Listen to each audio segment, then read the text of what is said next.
देखो, यानी कि न्यूक्लियर फिजिक्स में हम पढ़ रहे थे कि E इक्वल टू mc², इस फॉर्मूले का यूज करके कैसे एटम बम और हाइड्रोजन बम बनते हैं।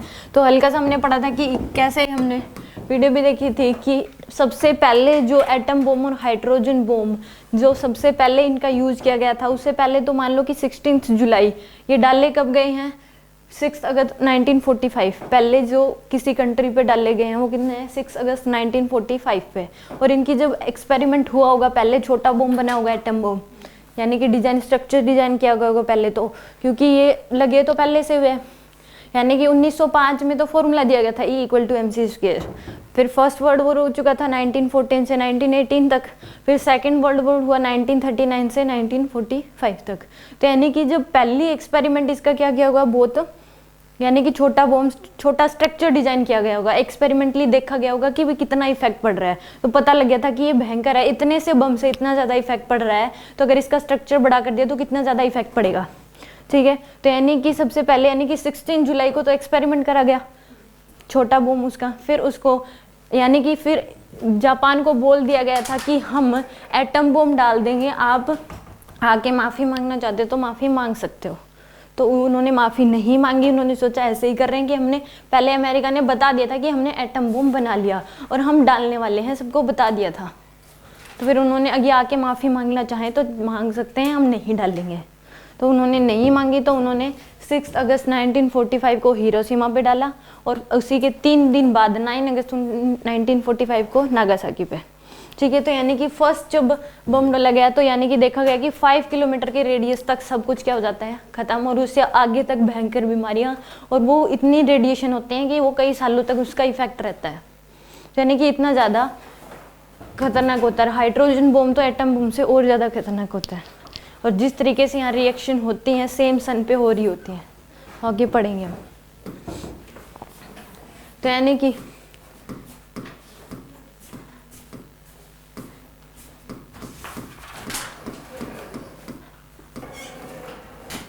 मैंने बताया कि E इक्वल टू, यानी कि पहले तो ये दिया गया था कि मास और एनर्जी अलग अलग क्वांटिटीज हैं। फिर ये सारी क्या थी, पहले आइंस्टाइन ने बताने से पहले ये सब हम पढ़ते थे कि टोटल मास अलग है, टोटल मास कंजर्वेशन और एनर्जी कंजर्वेशन दो अलग अलग क्वांटिटीज हैं। बट आइंस्टाइन ने क्या कहा कि ये क्या है, गलत है। उसने बताया कि दोनों मास प्लस एनर्जी दोनों का जो है वो क्या है, कंजर्व है, रिमेन कंजर्व। उन्होंने फॉर्मूला भी दिया E इक्वल टू mc² कि एनर्जी से मास बनाया जा सकता है और मास से एनर्जी उसने प्रूव करके दिया है। 2 प्रोसेस दिए, पेयर प्रोडक्शन और पेयर एनिहिलेशन। यानी कि पेयर प्रोडक्शन से तो एनर्जी किस में कन्वर्ट हो जाएगी, मास में, और पेयर एनिहिलेशन से मास एनर्जी में। उसने प्रूफ करके दिखाइए कि यहाँ पे अगर हम, उसने बताया कि अगर 1 किलो अगर मास है तो उसके बदले में इतनी एनर्जी बनाई जा सकती है, 9 × 10⁻16 जूल। इसी को किलोवाट पर आवर में चेंज करोगे तो क्या कर दोगे, 1 किलोवाट पर आवर में कितने जूल होते हैं, 3.6 × 10⁻6 इतने होते हैं। तो इसको करोगे तो कितना आंसर आ गया, इसको डिवाइड कर दो इससे, तो यही आ जाएगा 2.5 × 10⁻10 किलोवाट पर आवर। ठीक है, तो यानी कि ये इतनी एनर्जी बनाई जा सकती है 1 kg मास का यूज करके। तो उसके लिए न्यूक्लियर रिएक्टर चाहिए जो कि एनर्जी को मास में कन्वर्ट करे। तो यानी कि वो जो न्यूक्लियर रिएक्टर बने हैं वो यूरेनियम के लिए बने हैं, और यूरेनियम कहीं पे भी मिलेगा तो सरकार उसको जब्त कर लेगी। ठीक है, तो यानी कि यूरेनियम से अगर ऐसे जनरली किसी मास का भी एनर्जी बनाई जा सकती है, ऐसे न्यूक्लियर रिएक्टर कोई बना दे तो उस केस में मतलब एनर्जी की कमी नहीं होगी फिर। ठीक है, तो न्यूक्लियर रिएक्टर जो आपने बताया था वही होता है? क्या बताया था, न्यूक्लियर रिएक्टर किसको, मतलब न्यूक्लियर रिएक्टर बोलते किसको? न्यूक्लियर रिएक्टर रिएक्शन होते हैं, आगे पढ़ेंगे अभी, जो कि एनर्जी एक प्रोसेस, यानी कि न्यूक्लियर रिएक्टर वो एक प्रोसेस होगा, मतलब कि जिसमें एनर्जी मास में कन्वर्ट किस तरीके से प्रोसेस हो रहा होगा। जैसे यूरेनियम का हैवी न्यूक्लियस दे दिया, न्यूट्रॉन उससे टकराएगा, फिर 2 पार्टिकल्स बन जाते हैं, साथ में एनर्जी रिलीज होती है। ऐसा जनरली न्यूक्लियर रिएक्टर वो किस चीज को बोलते हैं? वो एक स्ट्रक्चर होता है ना, मशीन होती है न्यूक्लियर रिएक्टर मशीन, जो कि एनर्जी को मास में कन्वर्ट कर दे। उसके अंदर होता है ये सब? हाँ, ये सब कुछ सन पे ऐसा हो रहा होता है, उसके अंदर होता है सब कुछ ऐसा। कहते हैं सन में एनर्जी मास में और मास एनर्जी में कन्वर्ट होता है। हाँ, वहाँ पे प्रोटॉन है बस सन पे, सन पे सारे प्रोटॉन प्रोटॉन है, प्रोटॉन भी न्यूट्रॉन में टूटता है और प्रोटॉन न्यूट्रॉन मिलके न्यूक्लियस बनाते हैं, न्यूक्लियस जब बनता है तो एनर्जी रिलीज होती है। ठीक है, तो यानी कि पहले कहा जाता है जो अर्थ है वो बनी कैसे है, अर्थ जो है वो सन का ही एक पार्ट थी पहले, तो सन से जब अलग हुई तो कई सालों तक उसके ऊपर आग जलती रही है अर्थ के ऊपर। क्यों? क्योंकि बहुत सारे प्रोटॉन, वो सन का ही पार्ट था तो आग जल रही थी, बहुत सारे प्रोटॉन से दोनों सब मिलके क्या बना रहे थे, न्यूक्लियस। प्रोटॉन न्यूट्रॉन में टूट रहा है और प्रोटॉन न्यूट्रॉन मिलके क्या बना दिया, हीलियम न्यूक्लियस, और एनर्जी क्या हो रही थी, रिलीज हो रही थी, और उस एनर्जी मिलती जा रही थी आग को, तो वो क्या हो रही थी, जल रही थी। तो ये था, बहुत सालों तक ऐसे ही जो है धरती पे आग जली रहती थी, तो प्रोटॉन वहाँ पे तो ये रिएक्शन हो ही रही है। तो अब अर्थ पे वो धीरे धीरे कम कैसे रही? तो धीरे धीरे वो वही बात है कि खत्म होना शुरू हो गए, बस बनते गए न्यूक्लियस, एनर्जी फैल गई, वो तो धीरे धीरे कम होती गई, कई लाखों सालों तक जलता रहा। आज से कई गुना लाखों सालों पहले ऐसा काम था, तो वो बहुत सालों तक जलती रही, न्यूक्लियस बनते रहे, एनर्जी रिलीज होती रही, तो वो आग जलती रही, तो एनर्जी बाद में मिलनी कम होगी, आग जलनी कम होगी। इसमें अगर हम इसको कंप्रेस करेंगे तो एनर्जी स्टोर होती है, तो एनर्जी स्टोर, वो एनर्जी किस में बदल जाएगी, मास में। तो हल्का सा मास बढ़ जाता है, बट वो ऑब्जर्वेबल नहीं होता, कोई ऐसा इंस्ट्रूमेंट नहीं है जो कि इतने सेंसिटिव मास जो बढ़ा है उसको मेजरमेंट कर सके। दूसरे केस में हमने ये क्वेश्चन किए थे कि अगर 1 प्रोटॉन के बदले में एनर्जी बनाई जाए तो E इक्वल टू क्या हो जाएगा, एक प्रोटॉन का मास होता है 1.6 इंटू 10 की पावर -27 इंटू में 3 इंटू 10 की पावर 8, इतनी एनर्जी बन जाएगी एक प्रोटॉन के मास के बदले में। एनर्जी इक्विवेलेंट 5 kg सोइल के बदले में, तो E equal to 5 into 3 into 10 की पावर 8 का स्क्वायर, इतनी। तो यहाँ पे अगर एक पर्सन है, मास मान लो उसका 60 kg, तो उसके बदले में 60 इंटू में कितनी आ जाएगी, 3 इंटू 10 की पावर 8 का स्क्वायर। ठीक है, अब देखो यानी कि पेयर प्रोडक्शन क्या एक फिनोमिना है जो कि प्रूफ करता है कि एनर्जी मास में कन्वर्ट होती है, और पेयर एनिहिलेशन एक फिनोमिना है जो कि प्रूफ करता है मास किस में कन्वर्ट होती है, एनर्जी में। अब पेयर प्रोडक्शन जो है वो क्या होता है कि इसने बताया कि एक गामा का फोटोन है, जिस गामा का फोटोन आ जाए तो उसका मास मासलेस होता है। गामा का फोटोन क्या होता है, मासलेस, खुद का इसका कोई मास नहीं है, और उसने बताया कि इसकी जो एनर्जी है वो कम से कम आप कितनी लोगे। ये प्रैक्टिकली पॉसिबल है कि किसी एनर्जी के पास मास नहीं है। फोटोन है, ये फोटोन है, गामा का फोटोन होगा तो उसके पास मास नहीं होता। हाँ, तो तभी है, तभी तो ये एक्सपेरिमेंट हुआ होगा। तो यानी कि इसकी एनर्जी कितनी है, 0.2 मेगा इलेक्ट्रॉन वोल्ट लोगे, और उसको एक हैवी न्यूक्लियस से आप टक्कर बनवाओगे। एक हैवी न्यूक्लियस है, उसमें आपने गामा का फोटोन डाल दिया जिसमें कम से कम इतनी एनर्जी होनी चाहिए, तो 2 पार्टिकल बाहर आते हैं। इसका भी मास होता है, इसका मास होता है 9.8 इंटू 10 की पावर -31 kg। इसको पॉजिट्रॉन बोलते हैं, क्या है, इलेक्ट्रॉन। इसका भी मास होगा 9.1 इंटू 10 की पावर -31 kg, और ये बनता है 0.51 मेगा इलेक्ट्रॉन वोल्ट इतनी एनर्जी के बदले में, और ये भी कितनी एनर्जी, 5.1 मेगा इलेक्ट्रॉन वोल्ट इतनी एनर्जी के बदले में ये बनता है। यानी कि अगर एक गामा का फोटोन हैवी न्यूक्लियस पे डालोगे तो 2 पार्टिकल बाहर आते हैं, इलेक्ट्रॉन और पॉजिट्रॉन। तो इसका खुद का तो कोई मास था नहीं गामा के फोटोन का, हैवी, और बाद में पहले इसकी प्रॉपर्टी देखी गई न्यूक्लियस की, और बाद में गामा का फोटोन डालने के बाद जब ये 2 पार्टिकल निकल गए फिर इसकी प्रॉपर्टी देखी गई, दोनों में कोई डिफरेंस नहीं था। इसका पहले जितना मास था बाद में भी उतना ही मास है। तो यानी कि जो ये 2 पार्टिकल बाहर आए जिनका खुद का मास है, वो किसके बदले में बाहर आए, एनर्जी के बदले में। कम से कम इतनी एनर्जी दोगे तो ही ये पार्टिकल बाहर आएंगे, इससे ज़्यादा दोगे तो कुछ काइनेटिक एनर्जी के साथ बाहर आएंगे, और वो इक्वली डिवाइड हो जाती है। जनरली अगर पेपर में दे ही दिया कि किसकी एनर्जी ज़्यादा होगी, मान लो आपने 2 मेगा इलेक्ट्रॉन वोल्ट का फोटोन डाला, तो पूछ लिया कि किसकी एनर्जी ज़्यादा होगी, तो उस केस में वैसे तो बेसिकली प्रोटॉन की ज़्यादा होती है, इलेक्ट्रॉन के पास क्या जाएगी, कम, क्योंकि ये क्या करेंगे, इस पर पॉजिटिव चार्ज है, यही पॉजिटिव चार्ज रिपल्सिव फोर्स लगाएंगे, तो रिपल्सिव फोर्स की वजह से कुछ ज़्यादा आ जाती है, और ये अट्रैक्ट लगाएंगे तो उसकी वजह से कल क्या हो जाती है, हल्की सी कम हो जाती है। अट्रैक्ट करेंगे तो नहीं, रिपल्सिव फोर्स की वजह से कुछ एनर्जी ज़्यादा चलती है, रिपल्सिव फोर्स एक दूसरे पे लगाएंगे तो कुछ ज़्यादा एनर्जी चली जाएगी, और एक दूसरे को अट्रैक्ट ही कर रहे हैं। कोई चीज़ आप लेके आ रहे हो, मान लो वो हैवी है, एक तो इसके मान लो उसको वो जल्दी से आ रहा है, एक वो आ ही नहीं रहा, तो ज़्यादा फोर्स लगाएंगे तो एनर्जी कुछ इसके पास क्या चली जाएगी, ज़्यादा, कुछ रिपल्सन की वजह से कुछ हल्की सी ज़्यादा चली जाती है। पेपर में पूछ ही लिया तो पॉजिट्रॉन के पास ज़्यादा जाती है। ठीक है, तो यानी कि दो क्या आएंगे, दो पार्टिकल बाहर आते हैं, इसका मास था नहीं, इसके ऊपर कोई फर्क पड़ा नहीं न्यूक्लियस पे, तो ये जो पार्टिकल है ये किसके बदले में बने हैं, एनर्जी के बदले में। तो यहाँ पे E equal to M C square proof कैसे हुआ, तो ये जितने मास का ये पार्टिकल आया इसके बदले में एनर्जी बन जाएगी, और वो एनर्जी जो आएगी वो इतनी आती है, तो यानी कि प्रूफ हो जाता है यहाँ से कि इतनी एनर्जी के बदले में ये बना, यानी कि E equal to M C square यहाँ पे क्या हो जाएगा, प्रूफ हो जाएगा। आप E इक्वल टू क्या लगा दो यहाँ पे, M C square, E equal to M C square आप लगाओगे तो यहाँ पे मास की वैल्यू 9 इंटू 10 की पावर -31 इंटू में 3 इंटू 10 की पावर 8 का स्क्वायर, ये करोगे ये तो किस में आएगी आपके पास, केजी में, तो यानी कि जूल में आ जाएगी ये। तो अगर मेगा इलेक्ट्रॉन वोल्ट में करोगे तो इलेक्ट्रॉन वोल्ट में अगर करोगे तो क्या कर दोगे, इसको डिवाइड कर दो,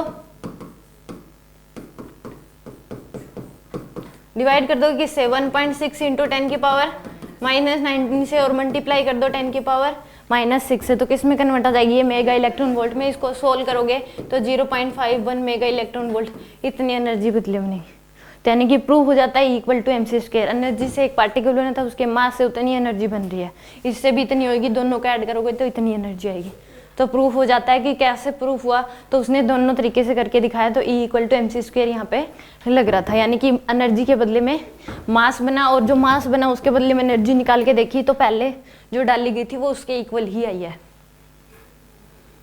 समझ में आ गया, कोई doubt? Mega electron volt, 1 mega electron volt में 10 की पावर 6 इलेक्ट्रॉन वोल्ट होते हैं। हो गया नोट?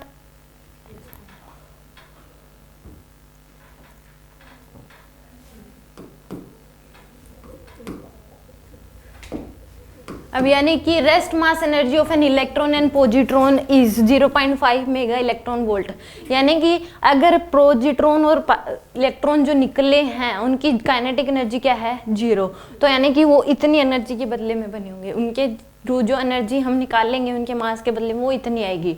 तो रेस्ट में अगर है, उनको रेस्ट में करके देखा गया कि उनके मास के बदले कितनी एनर्जी बनती है, 0.5 मेगा इलेक्ट्रॉन वोल्ट, ये याद करना है बस आपको। दूसरा 1 मेगा इलेक्ट्रॉन वोल्ट में इतने जूल होते हैं, यहाँ आया कहाँ से, 1 mega electron volt equal to क्या होता है, 10 की पावर 6 इलेक्ट्रॉन वोल्ट, तो इलेक्ट्रॉन वोल्ट को जूल में कन्वर्ट करोगे तो मल्टीप्लाई कर दो 1.6 इंटू 10 की पावर -19 से, तो कितना आ जाएगा 1.6 इंटू 10 की पावर -13 जूल, यहाँ से आती है ये, आगे समझ। यानी कि याद रखो कि किस में कितनी होती है, फ्रिक्वेंटली यूज होगा 1 मेगा इलेक्ट्रॉन वोल्ट में 10 की पावर 6 इलेक्ट्रॉन वोल्ट होते हैं, 1 इलेक्ट्रॉन वोल्ट में 1.6 इंटू 10 की पावर -19 जूल होते हैं, तो टिप्स पे होने चाहिए ऐसे, ठीक है। 1 किलो वोट पर आवर में 3.6 इंटू 10 की पावर 6 जूल होते हैं, ठीक है। तो ये कन्वर्जन तो आना चाहिए इसमें। एक था पेयर एनिहिलेशन, इसमें क्या था कि ये क्या बनेगा, मास थे किसमें, एनर्जी में, तो यानी कि दो जो पार्टिकल्स निकले थे उनका दोनों का मास है, इन दोनों को आपस में क्या कर दी, टक्कर बनवा दे, तो इसके बदले में 2 फोटोन बाहर आते हैं, क्या आते हैं, 2 गामा के फोटोन बाहर आते हैं, इसकी भी एनर्जी थी, यानी कि दोनों को जो पार्टिकल को टक्कर मारी, इसका मास भी था 9.1 इंटू 10 की पावर -31, और इसका भी सेम यही मास था, तो दोनों का मास था इनका, तो आपस में टक्कर बनाई तो 2 पार्टिकल बाहर आते हैं, 2 फोटोन्स बाहर आते हैं, इसकी भी एनर्जी 0.5 मेगा इलेक्ट्रॉन वोल्ट, और इसकी भी एनर्जी क्या होगी 0.5 मेगा इलेक्ट्रॉन वोल्ट। जब पेयर एनिहिलेशन यानी मतलब अगर ये रेस्ट में है तो इतनी एनर्जी होगी, अगर पहले से कुछ काइनेटिक एनर्जी है इनके पास तो वो भी साथ में बाहर आएंगे, फिर ज्यादा एनर्जी चाहिए। सॉलिड, लिक्विड या गैस क्या होगी, पार्टिकल्स हैं, मास है कुछ, हाँ, तो इनका कोई फिजिकल स्टेट भी तो होगा, मास है, मतलब में जैसे एटम होते हैं, जैसे प्रोटॉन न्यूट्रॉन होते हैं, उसी तरीके से 2 पार्टिकल है, बस पार्टिकल हैं, जैसे एयर के पार्टिकल होते हैं उसी तरीके से 2 पार्टिकल है जिनका मास भी है, उनके पास चार्ज भी है, गैसियस फॉर्म में होगी, गैसियस फॉर्म में कैसे हो जाएंगे, तो फिर क्या होंगे, जो इलेक्ट्रॉन्स, प्रोटॉन्स और न्यूट्रॉन्स है वो क्या है, सॉलिड्स। इलेक्ट्रॉन बोले दिखाई ही नहीं देते हैं, अब एटम्स आपको दिखाई देते हैं इतने, मतलब फिर भी नहीं भी दिखाई देते तो कोई तो भी मेरे को देखना पड़ेगा, स्टेट ऑफ इलेक्ट्रॉन देख लेते हैं।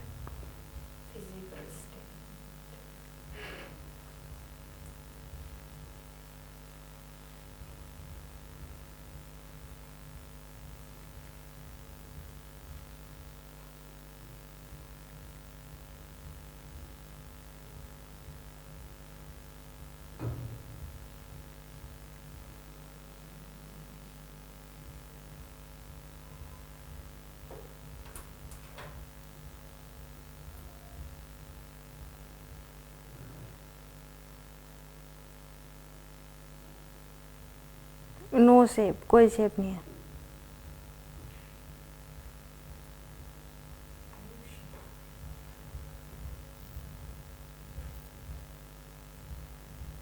neither in solid nor in liquid, कोई शेप नहीं है।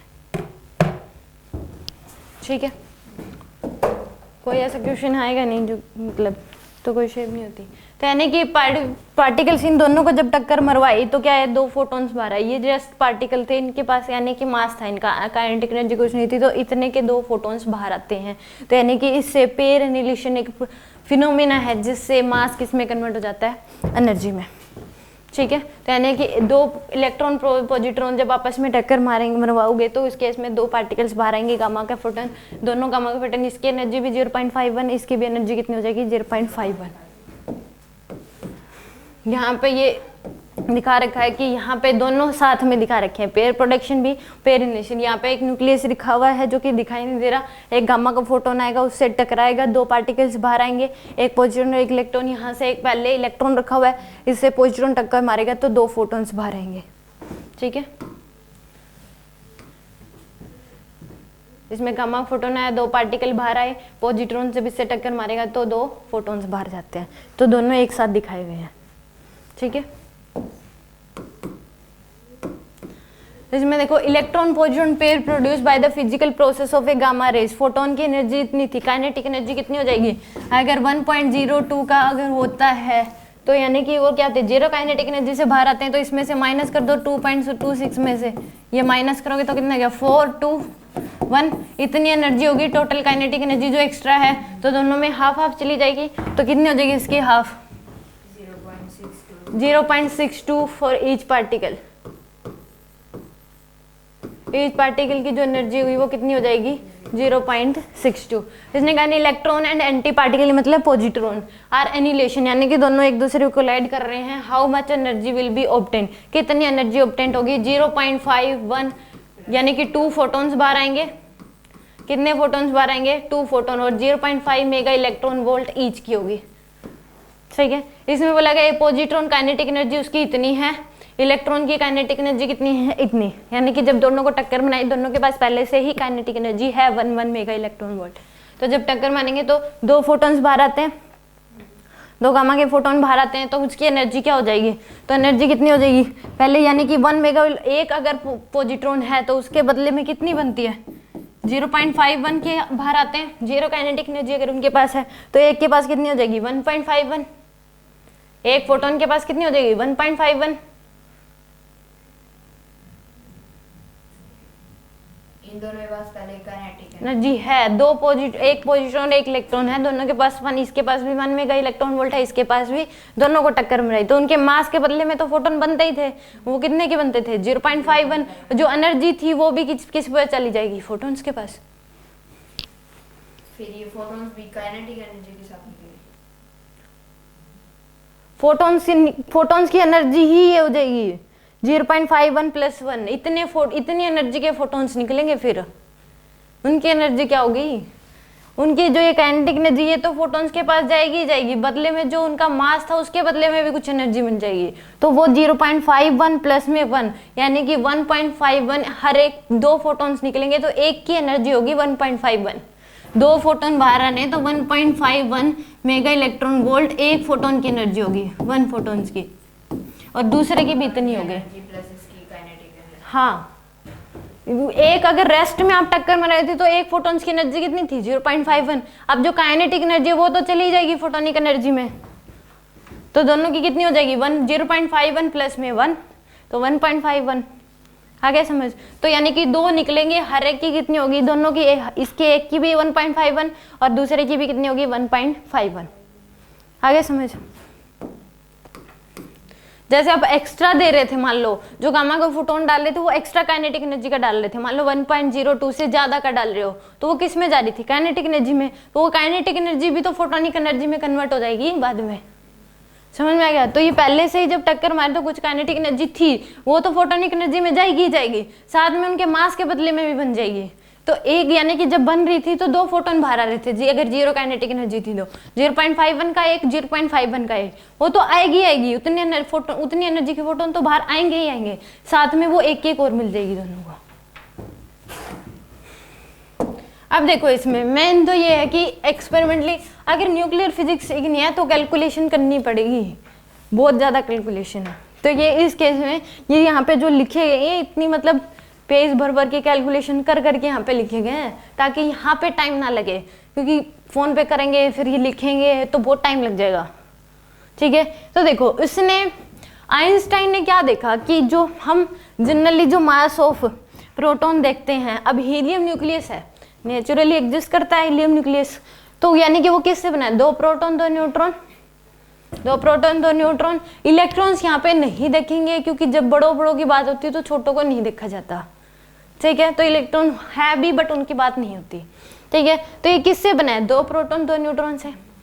तो उसने क्या देखा गया, जब हीलियम न्यूक्लियस को, जब 2 प्रोटॉन 2 न्यूट्रॉन को मिक्स करके, जब हीलियम न्यूक्लियस को, एक होता है मेजर्ड मास और एक होता है कैलकुलेटेड मास, एक क्या होगा मेजर्ड मास और एक क्या होगा कैलकुलेटेड मास। मेजर्ड मास तो वेइंग मशीन या किसी मशीन का यूज करके उसको तोल के देख लिया, तो वो मास कितना रहा था हीलियम न्यूक्लियस का जो नेचुरली एग्जिस्ट करता है, वो है 6.644 × 10⁻27 kg। ठीक है, अब उन्होंने क्या देखा कि जब ये मिला, बना किससे, 2 प्रोटॉन 2 न्यूट्रॉन से, तो कैलकुलेट करके देखो, तो यानी कि प्रोटॉन का मास 1.67, डेसिमल के बाद जितने ज़्यादा इसमें वर्ड्स लोगे उतनी ज़्यादा प्रॉपर कैलकुलेशन होगी। तो उसने यही डिफरेंस पकड़ा, तो 1.6726 × 10⁻27 kg, ये तो मास ऑफ प्रोटॉन होता है। मास ऑफ न्यूट्रॉन होता है 1.6749 × 10⁻27 kg, तो ये मास थोड़ा ज़्यादा होता है। ठीक है, तो यानी कि जब इंडिविजुअली, यानी कि किससे बना है, 2 प्रोटॉन 2 न्यूट्रॉन से, तो यानी कि कैलकुलेट कर लो कि हीलियम न्यूक्लियस जो है, यानी कि जो हीलियम न्यूक्लियस है, हीलियम न्यूक्लियस जो है यानी कि 2 प्रोटॉन का मास प्लस 2 न्यूट्रॉन का मास, ये हो जाएगा मास ऑफ न्यूट्रॉन, ये क्या हो जाएगा हीलियम न्यूक्लियस।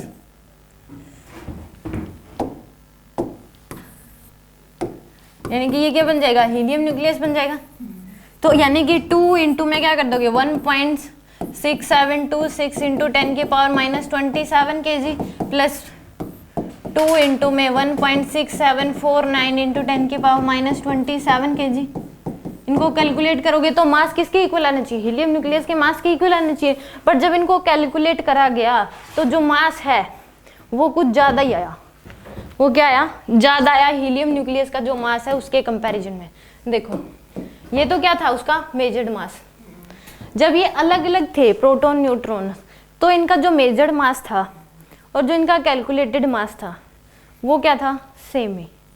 मेजर्ड मास यानी कि एक तो मेजर्ड मास, इनको अलग अलग तौल के देख लिया, वो मेजर्ड मास हो गया, और एक कैलकुलेशन यानी कि इनका कैलकुलेटेड मास सेम ही था पहले, अगर जब तक ये मिक्स नहीं हुए थे तब तक। अब जब इन दोनों को, चारों को टक्कर मरवा दी तो ये क्या बन गया, कंबाइन हो गया, क्या बन गया हीलियम न्यूक्लियस। तो यहाँ पे जब कैलकुलेटेड मास निकाला गया वो कितना आया, इतना 6.695 × 10⁻27 kg। तो इससे ज़्यादा है कि नहीं है ज़्यादा। तो यही फ़र्क जो है आइंस्टाइन ने नोट कर लिया कि यानी कि जब ये चारों पार्टिकल को मिक्स कर दिया तो जो मास आ रहा है, मिक्स करने के बाद मेजर करके दिया तो मास क्या आ रहा था, कम, और कैलकुलेट करने पे मास क्या आ रहा है, हल्का सा ज़्यादा, यानी कि मास डिफरेंस है। तो मास कम कैसे हो गया, मास कम, सॉरी जो मास है वो कम कैसे हो गया, इतना ही आना चाहिए था। तो उसने खुद आर्टिफिशियल एक हीलियम न्यूक्लियस बना के देखा, क्या देखा, एक आर्टिफिशियल, 2 प्रोटॉन दे लिए 2 न्यूट्रॉन, तो मास कितना आना चाहिए उसका, उसने खुद बनाया तो इतना ही आना चाहिए, बट उसका मास भी इतना ही आया। तो उसने मिला दिया तो उसका मास इतना आना चाहिए था, बट आया कितना, इतना। तो यानी कि एनर्जी, यानी कि जब कंबाइन होते हैं तो हर चारों का हल्का हल्का मास जो है वो किस में कन्वर्ट हो जाता है, एनर्जी में। चारों का जब कंबाइन हुए तो चारों का मास हल्का हल्का क्या हो गया, कम हो गया, और वो किस में कन्वर्ट हो गया, एनर्जी में। तो यानी कि तभी कैलकुलेटेड मास कुछ था, मेजर्ड मास कुछ आ रहा था। कंबाइन होने के बाद मेजर्ड मास कम हो जाता है, कैलकुलेटेड मास तो यही रहेगा, बाद में भी यही था, पहले भी यही था। पहले कंबाइन नहीं हुए थे तो कैलकुलेटेड मास भी ये था, मेजर्ड मास भी यही था। कंबाइन होने के बाद मेजर्ड मास ये हो गया, कैलकुलेटेड ये है। कैलकुलेटेड जो कैलकुलेशन इंडिविजुअल इनको करके देखा कैलकुलेट, और मेजर्ड मास होता है तोल के देख लिया, ठीक है। तो यानी कि वो इतना आ रहा था, तो मास का क्या है, डिफरेंस है। तो यानी कि जब ये कंबाइन हुए तो जो चारों का हल्का हल्का मास क्या होगा, कम हो गया, और वो किस में कन्वर्ट हो गया, एनर्जी में। उस एनर्जी को बोलते हैं बाइंडिंग एनर्जी, ठीक है। और फिर उसने देखा कि इनको तोड़ दो, दोबारा से हीलियम न्यूक्लियस को तोड़ के देखा तो मास जो है वो दोबारा से इतना ही हो जा रहा था। मास जो पहले इनका था अभी उतना ही हो जा रहा है। यानी कि जब इनको तोड़ा तो कुछ एनर्जी दी होगी, ऐसे तो टूटेंगे नहीं, तो वो एनर्जी किस में कन्वर्ट होगी, मास में। तो जब कंबाइन होते हैं तो मास क्या हो जाता है, कम हो जाता है और एनर्जी रिलीज होती है। और जब तोड़ोगे तो कुछ एनर्जी देनी पड़ेगी, ऐसे तो टूटेंगे नहीं कि भाई ऐसे पत्थर हमारा टूट गए, तो कुछ एनर्जी दोगे तो वो एनर्जी किस में कन्वर्ट हो जाएगी, मास में। और चारों में बराबर बराबर बढ़ जाएगी, जितना मास कम हुआ था दोबारा से उतना ही हो जाएगा। मान लो कि इन्होंने जब ये कंबाइन हुए तो 200 जूल इन्होंने क्या करी, रिलीज करी, तो 200 जूल दोगे तो ही ये क्या होंगे, अलग होंगे। वो तो आप 100 जूल एक बार दे दो, 100 जूल। ऐसे कहते हैं ना कि प्रोटॉन और न्यूट्रॉन कभी भी अलग अलग नहीं हो सकते, न्यूक्लियस को तोड़ नहीं सकते। क्यों नहीं तोड़ सकते, तोड़ सकते हैं। पहले की बात है, वो पुरानी फिजिक्स है, ये मॉडर्न है। पहले तो सबसे स्मॉलेस्ट पार्टिकल था एटम, एटम को तोड़ ही नहीं सकते, एटम को भी तोड़ा जा सकता है, प्रोटॉन न्यूट्रॉन को भी तोड़ा जा सकता है। न्यूक्लियस और प्रोटॉन चेंज हो सकते हैं, तो कह रहे हैं, कहते हैं कि हम प्लैटिनम और सोना को बहुत सारा बना सकते हैं अगर ऐसा तो फिर ऐसे न्यूक्लियर रिएक्टर चाहिए ना फिर। मतलब ये हो सकता है, हाँ न्यूक्लियर रिएक्टर। हाँ, ऐसा हो जाए कि तभी तो। है ये क्या कह रहे हो, प्रैक्टिकली पॉसिबल है ये क्या, कि अगर हम किसी भी मेटल को सोने या प्लैटिनम में हाँ अगर आप ऐसा कोई चीज बना दो, न्यूक्लियर बना लो, ऐसा वो प्रैक्टिकली जब तक बना नहीं है ना, अब तक कोई बना देगा तो सोने के रेट, इनके रेट तुरंत कम हो जाएंगे। ऐसे बिकेगा, अब पता नहीं अभी तो कितने 60,000 रुपये है ग्राम मिलता है क्या, फिर 60,000 रुपये तोड़ा मिलता है, तो फिर किलो में मिलेगा, ऐसे तो कम हो जाएंगे, ऐसे कन्वर्ट हो जाएंगे तो इंसान को तो फिर कम हो जाएंगे। ऐसे न्यूक्लियर रिएक्टर बना दो, जनरली मास के बदले में एनर्जी बदल जाए, तो आप जनरली ऐसे रिएक्टर बनाओ, जो ऐसी मशीनें बनाओ जो कि ऐसा प्रोसेस कर सके, तो हो जाएगा। क्यों नहीं हो सकता, बने नहीं है ना अब तक। हाँ बने नहीं है ना अब तक, यूरेनियम ही टूट रहा है। अगर ऐसे हो कि जो मान लो कि ऐसे ही कोई हो कि ऐसा पार्टिकल जो कि टूट के गोल्ड सिल्वर बनाए, तो उनके रेट कम हो जाएंगे। तो आपको ऐसा रिएक्टर चाहिए कि जो उसको तोड़ दे। हीलियम के लिए मतलब बनाया पहले रिएक्टर से, इसको तोड़ा था। किसको, हीलियम के लिए इसको तो एनर्जी देके तोड़ दिया। जो एटम बॉम्ब और ये बनते हैं जनरली किसी के लिए भी नहीं है। प्रोटॉन न्यूट्रॉन को तो तोड़ ही सकते हो, यूरेनियम भी किससे बना है, प्रोटॉन न्यूट्रॉन से मिलके ही तो बना है। न्यूक्लियर रिएक्टर उसके लिए ही है। जो एटम बॉम्ब और हाइड्रोजन बॉम्ब बनते हैं, जो एटम बॉम्ब बनता है उसमें यूरेनियम का यूज किया जाता है एनर्जी रिप्लेट करने के लिए, हीलियम का यूज नहीं किया जाता। हीलियम को अगर हमने तोड़ा इसके न्यूक्लियस को, तो इसके लिए सिर्फ एनर्जी बहुत थी। हाँ तो एनर्जी दे दी उसको, एनर्जी वो कन्वर्ट होगी। वो तो उसने एक्सपेरिमेंट करके देखा, उसकी डिटेल में पढ़ना है तो इसकी थीसिस पढ़ लो। आगे जो क्वांटम फिजिक्स है पढ़ लो, इसमें डिटेल में आगे बीटेक कर लो क्वांटम फिजिक्स में। हम PhD करते हैं लोग क्वांटम फिजिक्स में, तभी तो इसमें कैलकुलेशन करनी पड़ती है सारा कुछ। तो क्वांटम फिजिक्स पढ़ लो डिटेल में, इसके एक्सपेरिमेंट पढ़ लो, कैसे क्या एक्सपेरिमेंट करे होंगे आइंस्टाइन ने, कैसे क्या तोड़ के दिखा होगा, कैसे कंबाइन करा होगा, सब कुछ। ठीक है, तो इसको तोड़ के देखा तो वापसी कितना मास आ रहा था इसका, इंडिविजुअल जितना था वो। यानी कि तोड़ने के लिए इसको क्या देगी, एनर्जी देगी, और वो एनर्जी किस में कन्वर्ट होगी, फिर मास में। तोड़ के देखा होगा उसने। अब देखो, यानी कि इसमें जो मास डिफरेंस जो आएगा, एक क्या होगा, कैलकुलेटेड मास होगा, एक क्या है, मेजर्ड मास। तो कैलकुलेटेड मास में मेजर्ड मास से माइनस करोगे तो उसको बोलते हैं मास डिफेक्ट। तो इतना मास डिफरेंस आ रहा था 0.051 × 10⁻⁻27 kg। तो इस मास को, जो मास डिफरेंस होगा कैलकुलेटेड मास और मेजर्ड मास का, उसको क्या बोलते हैं, मास डिफेक्ट। और इसके बदले में एनर्जी बन सकती है। तो यानी कि this mass difference is called mass defect and energy release due to this mass defect is called binding energy. उस एनर्जी को बाइंडिंग एनर्जी बोलते हैं, जो कि जब ये मिलेंगे तो जो एनर्जी रिलीज होगी उस एनर्जी को क्या बोलते हैं, बाइंडिंग एनर्जी। तो यानी कि अब इतने मास के बदले डेल्टा एम हो गया, उसको वो कितनी इतनी एनर्जी है, इसके बदले में क्या बनोगे एनर्जी, तो ई एम सी स्क्वायर से मल्टीप्लाई कर दो, तो इसको इतनी मास है सी स्क्वायर से मल्टीप्लाई कर दी तो किस में आ गई, जूल में। अब जूल से इलेक्ट्रॉन वोल्ट में कन्वर्ट करा तो डिवाइड कर दिया 1.6 इंटू 10⁻⁹ जूल से, और मल्टीप्लाई कर दो इलेक्ट्रॉन वोल्ट से मेगा इलेक्ट्रॉन वोल्ट में, तो 10⁻⁶ से क्या कर दिया मल्टीप्लाई, तो इतनी एनर्जी होती है। ये है इसकी टोटल बाइंडिंग एनर्जी। ये क्या होती है, टोटल बाइंडिंग एनर्जी। एक होती है binding energy per nucleon, binding energy per nucleon, यानी कि जब चारों का मास कम हुआ तो एक के बदले में कितनी एनर्जी रिलीज हुई, तो उसको बोलते हैं बाइंडिंग एनर्जी पर न्यूक्लियन। अब हीलियम की बात कर रहे हैं तो 4 न्यूक्लियन है इसमें, प्रोटॉन को भी न्यूक्लियन बोलते हैं, इलेक्ट्रॉन इसको न्यूक्लियन को भी न्यूट्रॉन बोलते हैं, दोनों किसी को बोल सकते हैं न्यूक्लियन। तो यानी कि न्यूक्लियन जो होगा वो हीलियम के पास 4 है, तो जो टोटल बाइंडिंग एनर्जी है उसको डिवाइड क्या कर दो 4, तो ये कितनी आ जाएगी 7 approximate 7 mega electron volt. Mainly ये याद रखनी है आपको, इस पूरे कैलकुलेशन का फाइनल मकसद यही था 7 मेगा इलेक्ट्रॉन वोल्ट याद करना, कि जब हीलियम न्यूक्लियस बनता है तो बाइंडिंग एनर्जी पर न्यूक्लियन जो होगी वो 7 मेगा इलेक्ट्रॉन वोल्ट होगी, ठीक है। और जिस भी न्यूक्लियस की ये बाइंडिंग एनर्जी जितना ज़्यादा, जिस भी न्यूक्लियन की बाइंडिंग एनर्जी जितनी ज़्यादा वो उतना ही स्टेबल, उसको तोड़ना उतना ही मुश्किल,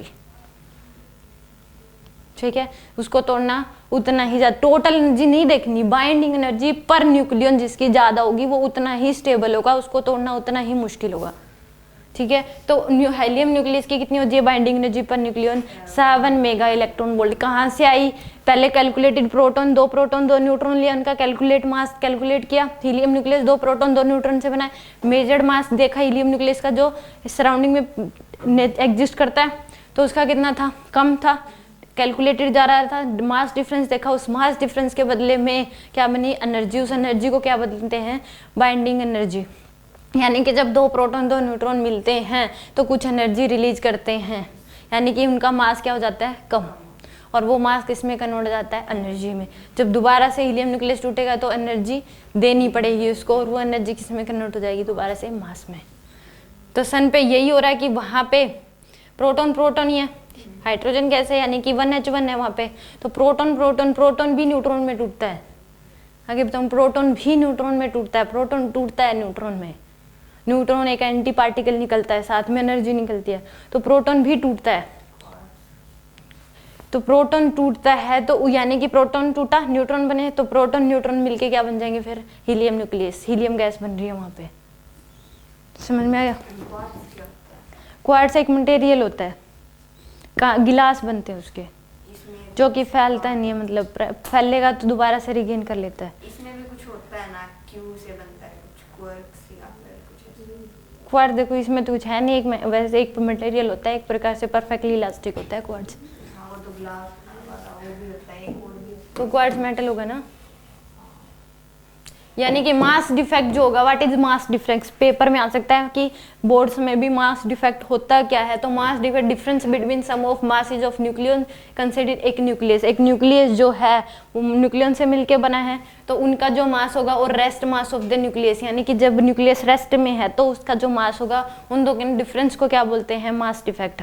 यानी कि mainly mass of protons plus mass of neutron minus कर दो मास ऑफ न्यूक्लियस, प्रोटॉन न्यूट्रॉन का मास उसमें से माइनस कर दोगे क्या मास ऑफ न्यूक्लियस। तो यानी कि difference between calculated mass and measured mass is called mass defect. कोई भी लिख दो तीनों में से। प्रोटॉन इलेक्ट्रॉन है तो फिर वो कंबाइन नहीं है, मतलब अलग अलग हैं वो भी, और न्यूक्लियस है तो फिर उसको combine- खुद आपने कैलकुलेट करके देखा है, 2 प्रोटॉन का मास लिया 2 न्यूट्रॉन का मास, प्रोटॉन न्यूट्रॉन से ही न्यूक्लियस बना है, दोनों को कंबाइन करने का मास, ये तो मास कंबाइन करने के बाद है, ये उनका इंडिविजुअल है, ठीक है। जब कंबाइन नहीं थे तो मेजर्ड मास और कैलकुलेटेड मास दोनों इक्वल ही थे। समझ में आ गया यहाँ तक, कोई डाउट। देखो बाइंडिंग एनर्जी कर्व देखो,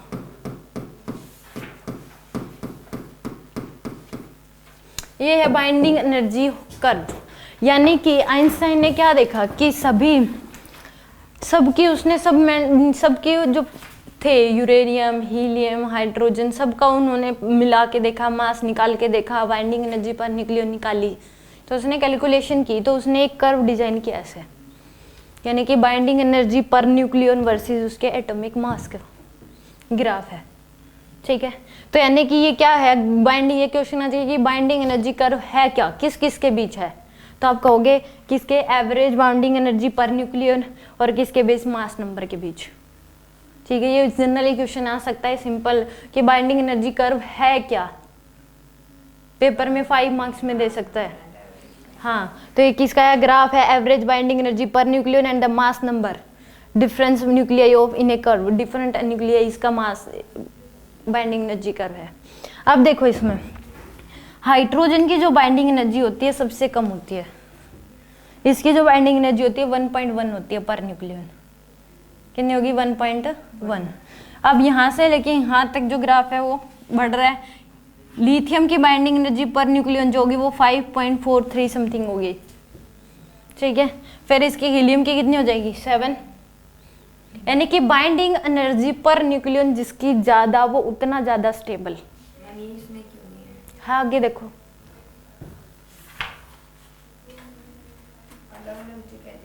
ये पहले बस वो उसमें वो कैलकुलेशन है, बस पीछे हो तो समझानी है बस मेरे को, ठीक है। बाइंडिंग एनर्जी कर्व क्या हो गया, किस किस के बीच, binding energy per nucleon versus mass number के बीच। मेन जो इसमें क्वेश्चन आते हैं वो बाइंडिंग एनर्जी कर्व पे ही आते हैं। ये है एक्चुअल, यानी कि थ्योरेटिकली तो कुछ भी दे सकता है, ये प्रैक्टिकली ग्राफ है रियल में, ठीक है। हाइपोथेटिकली तो कोई भी ग्राफ ड्रॉ कर सकता है, ठीक है। मैंने पहले ये क्यों करवा रही हूँ, क्योंकि इसके जो क्वेश्चंस हैं अगर उसमें ग्राफ कुछ अलग तरीके से दे रखा वो तो हाइपोथेटिकली प्रैक्टिकली नहीं दे रखा, वो एक थ्योरेटिकली दे रखा है। बच्चे सोच लेते हैं यही है binding energy curve, but binding energy curve ये है, ठीक है। यानी कि ये बताता है कि जो न्यूक्लियस है वो कितना ज्यादा स्टेबल है, बाइंडिंग एनर्जी पर न्यूक्लियस जिसकी ज्यादा होगी वो उतना ही ज्यादा स्टेबल होगा। अब इसकी हाइड्रोजन की क्या है, बिल्कुल कम है 1.1 है। इसकी लिथियम की कितनी हो जाएगी 5.3, हीलियम की 7, नाइट्रोजन की कितनी हो जाएगी 7.4, कार्बन की क्या हो जाएगी 7.89 समथिंग, ऑक्सीजन की 8 हो जाएगी। आयरन सबसे ज़्यादा स्टेबल होता है, इसकी बाइंडिंग एनर्जी सबसे ज़्यादा होती है आयरन की 8.8 समथिंग होती है, 8.8 मेगा इलेक्ट्रॉन वोल्ट। सबसे ज़्यादा स्टेबल क्या होता है आयरन। और फिर यूरेनियम की कितनी हो जाएगी इस केस में 7.4 समथिंग, 7.43 समथिंग, ठीक है। फिर डिक्रीज होती है। तो यानी कि बाइंडिंग एनर्जी कर्व जो होगा वो किसके मोस्ट स्टेबल जो होगा, जिसकी बाइंडिंग एनर्जी पर न्यूक्लियस सबसे ज़्यादा, आयरन सबसे ज़्यादा स्टेबल होता है। आयरन क्या होता है सबसे ज़्यादा स्टेबल, इसकी बाइंडिंग एनर्जी पर न्यूक्लियस सबसे ज़्यादा है, हाइड्रोजन की सबसे कम है। अब देखो इसमें, यानी कि इस केस में property the curve has almost a flat part roughly from a equal to 50 to a equal to 80।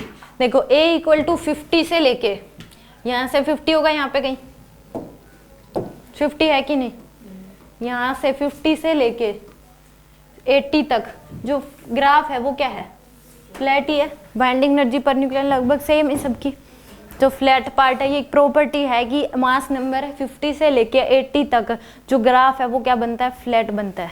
तो पहली प्रॉपर्टी 5 मार्क्स में अगर आ जाए, क्योंकि 5 मार्क्स में बाइंडिंग एनर्जी कर्व डिफाइन करना है, तो उस केस में बाइंडिंग एनर्जी पर न्यूक्लियन हाँ बोर्ड्स के लिए तो अबाउट 8.5 मेगा इलेक्ट्रॉन वोल्ट होगी। सबसे मोस्ट स्टेबल पूछ लिया कि कौन सा न्यूक्लियस है तो आप कहोगे आयरन होगी, इसकी उसकी बाइंडिंग एनर्जी पर न्यूक्लियन क्या होगी 8.5 mega electron volt.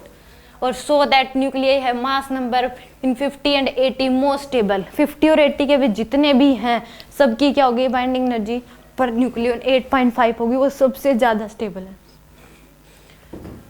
Having binding energy per nucleon about 8.8 mega electron volt maximum stable है। आयरन की 8.8 मेगा इलेक्ट्रॉन वोल्ट है, तो ये सबसे ज़्यादा स्टेबल है, ठीक है। ये क्वेश्चन आ सकता है। दूसरी इसमें की दे रखा है कि for nuclei have mass number above 80 the average binding energy per nucleon decrease.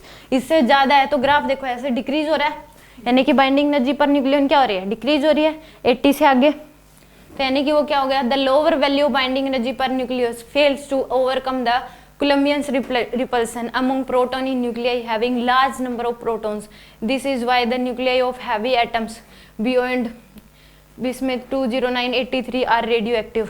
ये रेडियो एक्टिव चैप्टर हटा दिया गया, उसमें समझाया जाता है कि अच्छे से कोलम्बियन रिफ्लेक्शन क्या होता है, कि उसकी वजह से जो बाइंडिंग एनर्जी पर न्यूक्लियन है वो डिक्रीज हो जाती है। ठीक है, ये चैप्टर ये हटा दिया रेडियो एक्टिविटी, तो बहुत अच्छा था। ठीक है, क्वेश्चंस भी आते थे उसमें हर बार कि इस केस में उसके बाद ग्राफ क्या हो जाता है, कम हो जाता है। वो किसकी वजह से, कोलम्बियन रिफ्लेक्शन की वजह से। पर न्यूक्लियन एनर्जी क्या हो जाती है उसमें, बाइंडिंग एनर्जी पर न्यूक्लियन क्या हो जाएगी, डिक्रीज होती है। ठीक है, अब किसके बाद, आफ्टर 80 के। तो यूरेनियम की बाइंडिंग एनर्जी पर न्यूक्लियन क्या होती है, 7.6 मेगा इलेक्ट्रॉन वोल्ट। मेनली तो सबकी बाइंडिंग एनर्जी जो इस ग्राफ में लिखी है वो याद होनी चाहिए। मोस्ट स्टेबल कौन सा होता है, आयरन, जिसकी बाइंडिंग एनर्जी 8.8 होती है। यूरेनियम की कितनी होती है, 7.6। सबसे लोअर स्टेबल हाइड्रोजन है, जिसकी बाइंडिंग एनर्जी 1.1 होती है। और ग्राफ 80 के बाद स्लोली डिक्रीज होता है ड्यू टू कोलम्बियन रिपल्सन। इसमें 4 nuclei having mass number below 50 the average binding energy per nucleon decrease and below 20 it decrease sharply. For example, for the heavy hydrogen it is only about 1.1 mega electron volt. Heavy hydrogen के लिए कितनी है, 1.1 mega electron volt. This show that the nuclei having mass number below 20 are comparatively less stable. जिनका mass जो है number है 20 से कम है वो क्या होंगे, कम स्टेबल होते हैं। यानी कि बिलो 50 अगर है तो देखो बाइंडिंग एनर्जी कर्व डिक्रीज हो रहा है, यानी कि इनकी binding energy per nucleon graph है, डिक्रीजिंग ग्राफ है, तो बाइंडिंग एनर्जी पर न्यूक्लियन क्या हो रही है, कम हो रही है। जो हाइड्रोजन है उसकी सबसे कम है 1.1 मेगा इलेक्ट्रॉन वोल्ट। अब देखो below A50 the curve does not fall continuously but also substantially peaks at oxygen, carbon and helium. This show that even nuclei are more stable than their immediate neighbours. देखो ये helium है, इसका जो अड़ोसी पड़ोसी जो है कार्बन है, और इसका ये क्या है, हाइड्रोजन, सॉरी इसका ये लिथियम और क्या है, हाइड्रोजन। इसके इधर हाइड्रोजन और इधर क्या है, लिथियम। इससे दोनों से ज़्यादा स्टेबल है, ज़्यादा स्टेबल है। यहाँ पे ये ले लो, कार्बन ले लो, इधर क्या है नाइट्रोजन, इधर क्या है इस केस में ये लिथियम, तो उससे ज़्यादा स्टेबल है दोनों से। इसमें ऑक्सीजन में इधर नाइट्रोजन, इधर क्या है फ्रेंड, क्या बोलते हैं, फिरोन शायद, फ्लोरीन, सॉरी फ्लोरीन ये क्या हो गया, इससे भी इनसे ज्यादा स्लेब है। तो इवन है, इसका मास नंबर भी क्या है 4 इवन, इसका मास नंबर 12, इसका 16। तो जो इवन है, जिनका मास नंबर इवन है वो क्या है, ज्यादा स्टेबल है अपने अड़ोसी पड़ोसी से। तो यानी कि ऑक्सीजन जो है फ्लोरीन और इससे नाइट्रोजन से ज्यादा स्टेबल है, दोनों के अड़ोसी पड़ोसी हो गए। कार्बन जो है नाइट्रोजन और लिथियम से ज्यादा स्टेबल है। हीलियम भी क्या हो, लिथियम और हाइड्रोजन से ज्यादा स्टेबल है। तो यहाँ पे एकदम से ग्राफ नहीं गिरता। तो ये जो इवन न्यूक्लियाई हैं ये क्या है, ज़्यादा स्टेबल है अपने अड़ोसी पड़ोसी से। तो ये पूछ लेता है कि इवन न्यूक्लियाई जो हैं वो क्या होते हैं। तो आप ऑक्सीजन, कार्बन और क्या लिख दोगे, हीलियम, जिनका मास नंबर इवन है, ये ज़्यादा स्टेबल है अपने अड़ोसी पड़ोसी से। ठीक है,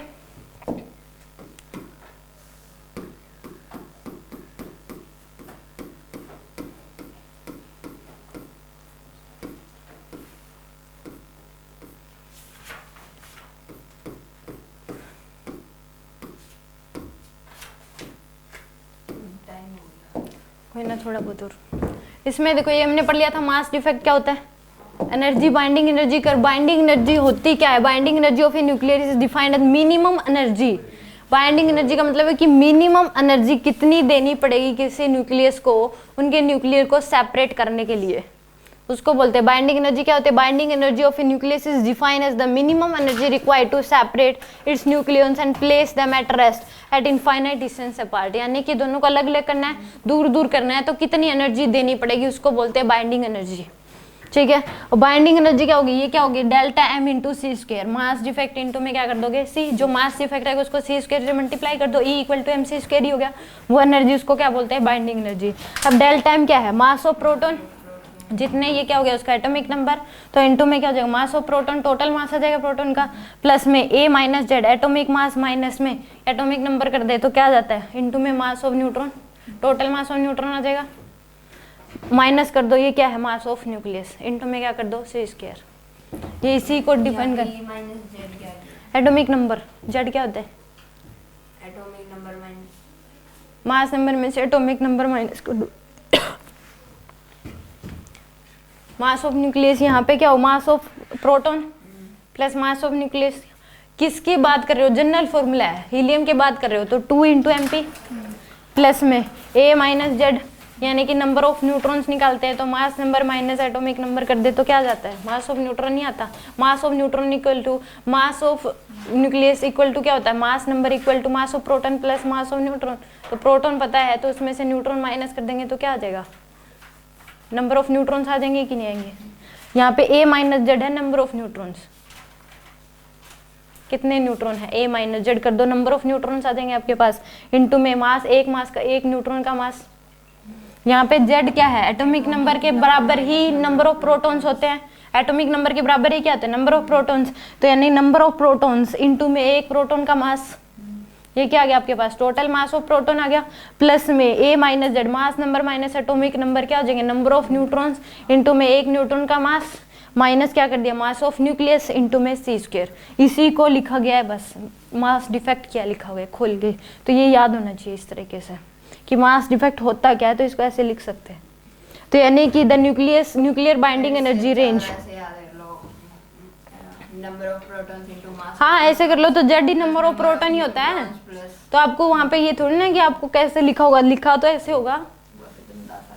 जेड क्या होता है, नंबर ऑफ प्रोटॉन जो होंगे वो किसके इक्वल होता है, मास उसके एटॉमिक नंबर के इक्वल, तो जेड एटॉमिक नंबर है, तो जेड इनटू एमपी टोटल देखने आपको तो, और मास नंबर ऑफ न्यूट्रॉन्स क्या होते हैं, mass number minus atomic number into में उसका एक मास का न्यूट्रॉन, न्यूट्रॉन के एक मास से मल्टीप्लाई कर दो और minus mass of nucleus.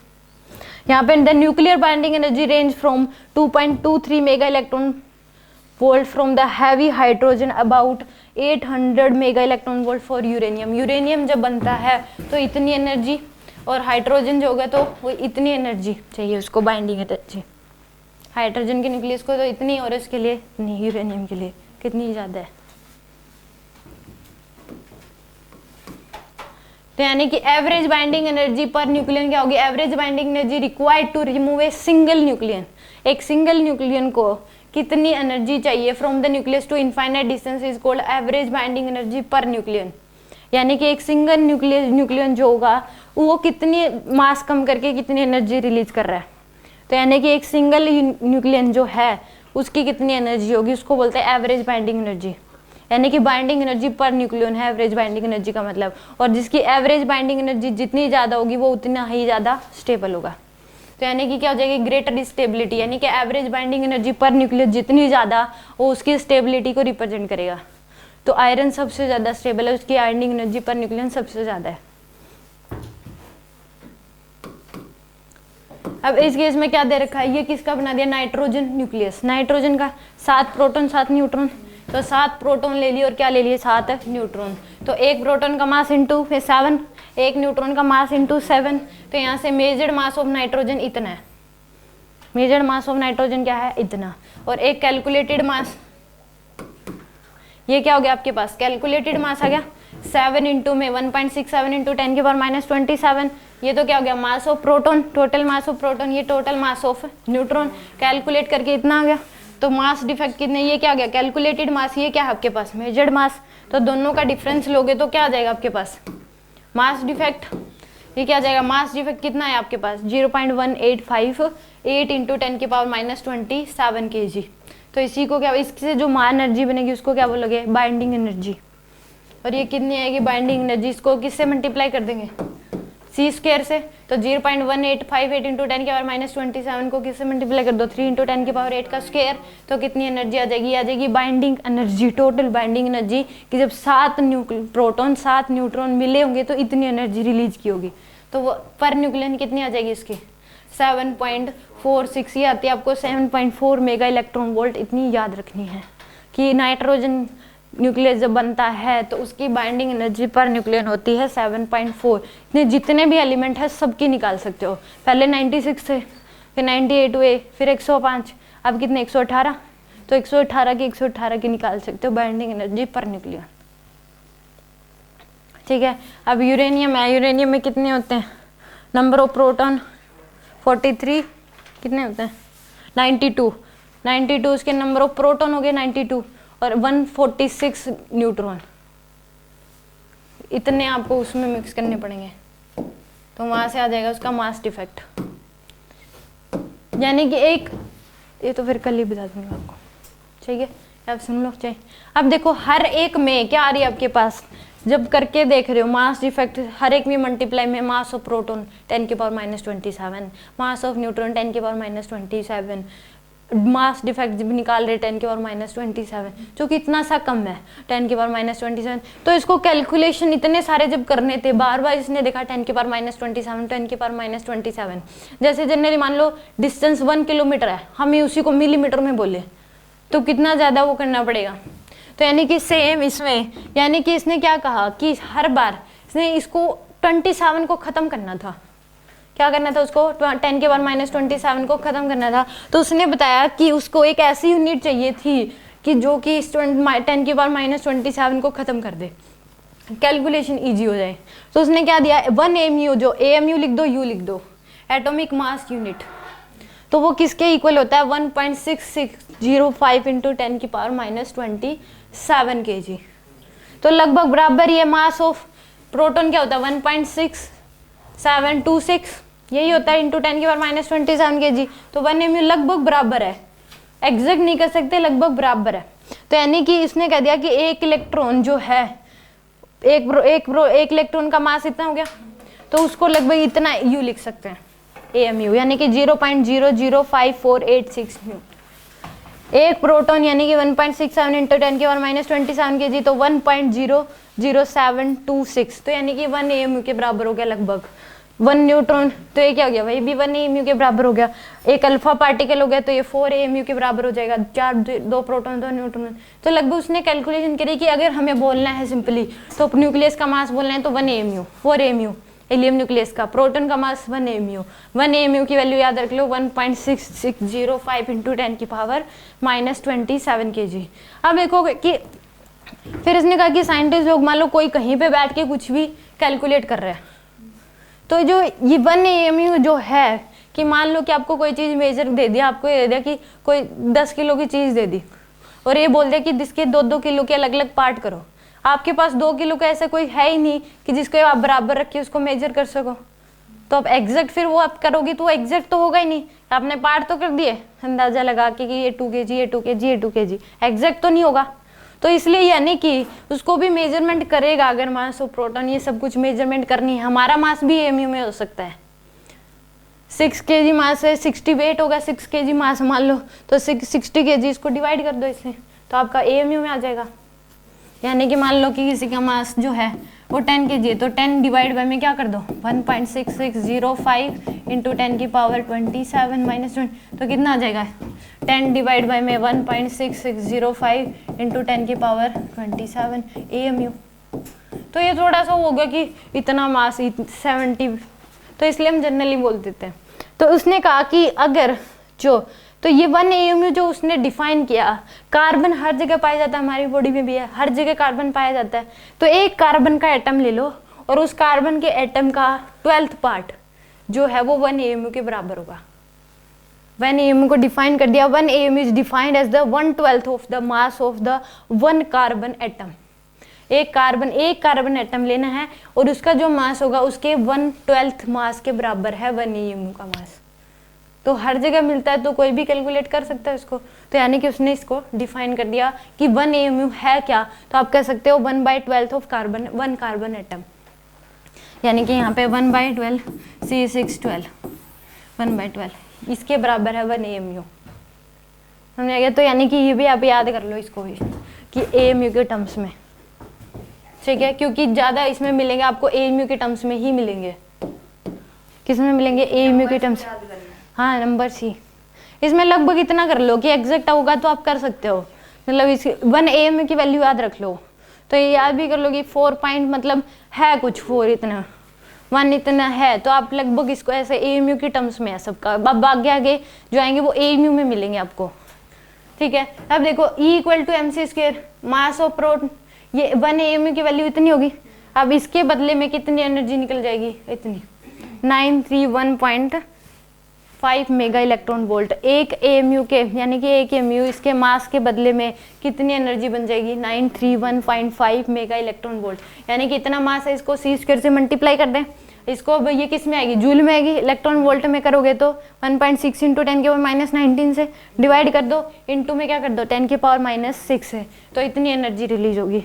1 AMU जो होगी, 1 AMU के बदले कितनी एनर्जी रिलीज होती है, 931.5 मेगा इलेक्ट्रॉन वोल्ट। 1 AMU के मास के बदले इतनी बन सकती है।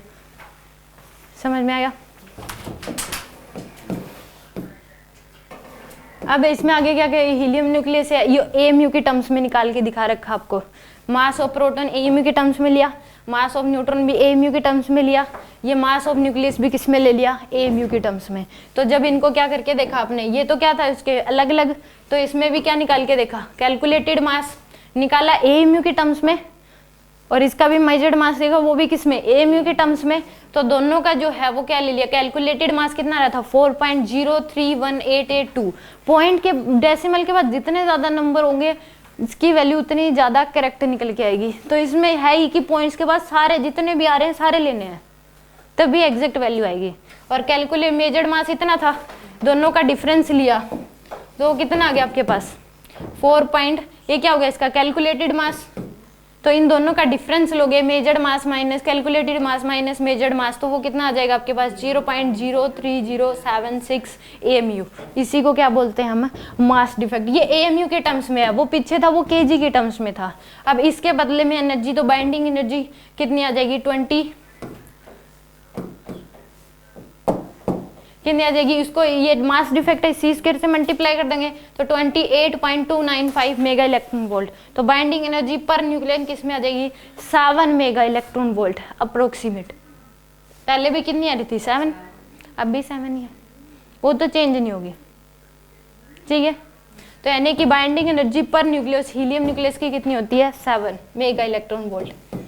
इसमें प्रोटॉन, इसमें नाइट्रोजन का हीलियम न्यूक्लियस बनाया तो 7 प्रोटॉन 7 न्यूट्रॉन, ये भी AMU के टर्म्स में, पहले kg में लेके बता रखा था, ये AMU के टर्म्स में है, दोनों में कोई फर्क नहीं है। AMU में ले रखा है ये, वो पहले kg में ले रखा था। एक AMU पता होना चाहिए 1.6605 इंटू 10⁻⁻27 kg के बराबर होता है। ठीक है, तो यहाँ से आपके पास क्या आ जाएगा, मास ऑफ प्रोटॉन ले लिया, मास of neutron 7, mass of 7 proton 7 neutron, दोनों का मास कैलकुलेट कर लिया, मेजर्ड मास देखा, दोनों का डिफरेंस लिया, वो कितना रहा, इसमें 11 के पास कैलकुलेटेड मास, ये था मेजर्ड मास, डिफरेंस लोगे वो क्या आ जाएगा मास डिफेक्ट, तो वो कितना रहा आपके पास 0.108577। तो इन दोनों से अब इसको क्या कर दो आप C² से मल्टीप्लाई, तो ये क्या आ जाएगा आपके पास 7.22, तो 7.4 लगभग याद रखनी है आपको, आ रही है बट अप्रोक्सीमेटली हर जगह अलग अलग दे रखी है, तो ये 7.4, इससे ऊपर मत जाओ, आती इतनी है बट हर जगह ये लिख रखी है, अब लिख रखी है तो लिख रखी है, बट कहीं इतने में देख लो आएगी यही 7.22 आती है जनरली, पर लेते हैं 7.4 मेगा इलेक्ट्रॉन वोल्ट। ठीक है, अगर क्वेश्चन में यही पूछ लेगी, हर जगह 7.4 ही है, क्वेश्चन में पूछेगा कि है ही हर जगह जब 7.4, कल तो नहीं याद 7.4 करनी है, उसकी 7 करनी है, 7.4 ही याद रखनी है। ठीक है, तो इसकी कितनी याद रखोगे आप 7.4 मेगा इलेक्ट्रॉन वोल्ट। ठीक है, कहीं पे कुछ मिलेगी, अब ये देखते कि जब यूरेनियम तो 200 mega electron volt energy release होती है, बट कहीं पे 220 भी दे रखी है। ठीक है, तो यानी कि याद तो जनरली ये करनी है, ज़्यादातर ये है 7.4 मेगा इलेक्ट्रॉन वोल्ट, 7.22 तो कहीं नहीं मिलेगी, बड़ी बड़ी जो किताबें हैं आगे की MSc PhD की उसमें भी यही है। ठीक है, इसमें मेन जो है वो क्वेश्चन रहते हैं बाइंडिंग एनर्जी, ये है क्वेश्चन, ये समझ में आ गया तो मतलब न्यूक्लियर फिजिक्स के सारे क्वेश्चन है ही ये 2 क्वेश्चन है, एक क्वेश्चन के 10 पार्ट है, ये समझने हैं। उसके बाद न्यूक्लियर रिएक्शन समझनी है, न्यूक्लियर रिएक्शन क्या होती है, आर्टिफिशियल प्रोसेस है जिसमें 2 और 2 मोर न्यूक्लियर कोलाइड करते हैं, डिफरेंट प्रोडक्ट्स इनिशियल पार्टिकल, ये है न्यूक्लियर फ्यूजन रिएक्शन, ऐसा रिएक्शन बनती है, इसमें 3 न्यूट्रॉन एटम। तो न्यूक्लियर रिएक्टर क्या करता है, इसमें 2 को ऑब्जर्व कर लेता है, क्योंकि 1 न्यूट्रॉन दिया तो साथ में कितने निकलते हैं 3, तो 2 को ऑब्जर्व कर लेता है। अगर ये 2 ऑब्जर्व ना करें तो आगे और रिएक्शन होगी, हाइड्रोजन बम इस तरीके से बनता है। बस ये ऑब्जर्व न्यूक्लियर रिएक्टर हटा दो, न्यूक्लियर रिएक्टर एक प्रकार से 2 रोड होती हैं, उसमें वो 2 रोड हटा दो, वो ऑब्जर्व होने बंद हो जाएंगे, तो ये ऑब्जर्व होने बंद हो जाएंगी तो एक चेन बन जाएगी, रिएक्शन बढ़ती जाएंगी। एनर्जी और ज़्यादा रिलीज होती जाएगी। अब एक न्यूट्रॉन से इतनी एनर्जी रिलीज हुई, आगे 3 है तो ये 3 रिएक्शन कराएंगे तो कितनी हो जाएगी 200 200 200, फिर उनसे 3 3 3, फिर वो आगे रिएक्शन कराएंगे तो ये चेन बनती है। सन पे ऐसा ही हो रहा है, तो इस केस में वो हाइड्रोजन बॉम्ब हो जाएगा। ये न्यूक्लियर रिएक्टर नहीं होता फिर उस केस में, ये अब्जॉर्व कर लेता है बस उन 2 न्यूट्रॉन्स को। आगे पढ़ेंगे बस न्यूक्लियर फ्यूजन और न्यूक्लियर फ्यूजन रिएक्शन।